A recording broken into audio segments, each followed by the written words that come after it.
اسرائیل کے شہر حیفا کی کیا اہمیت ہے اور اس کا انڈیا کے اڈانی گروپ کے ساتھ کیا تعلق ہے؟ اسرائیل نے جب ایران کی آئل ریفائنری کو نشانہ بنایا تو ایران نے اس کے جواب میں حیفا پر میزائل داغے۔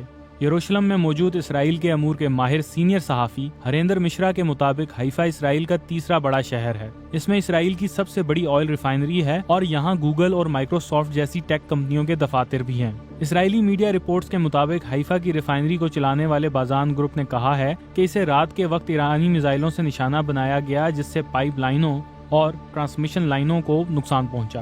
بازان گروپ کا یہ بھی کہنا تھا کہ آئل ریفائنری کا کام جاری ہے لیکن سائٹ کے دیگر حصوں کو بند کر دیا گیا ہے۔ آئل ریفائنری کے علاوہ حیفا میں اسرائیل کی اہم بندرگاہ بھی ہے جو اس شہر کو کئی لحاظ سے اہم بناتی ہے۔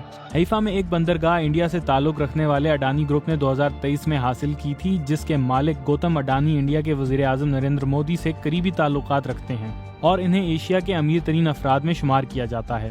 اس بندرگاہ کا 70% حصہ اڈانی گروپ کے پاس ہے جبکہ 30% اسرائیل کے ایک کاروباری گروپ کے پاس ہے۔ پہلی جنگ عظیم کے دوران برطانیہ کی جانب سے لڑنے والے ہندوستانی گھڑ سوار دستوں نے حیفا شہر میں ترکی، جرمنی اور آسٹریا ہنگری کی مشترکہ افواج کو شکست دینے میں کلیدی کردار ادا کیا تھا، جسے تاریخ میں گھڑ سوار فوج کی آخری بڑی لڑائی کی مثال کے طور پر بھی دیکھا جاتا ہے۔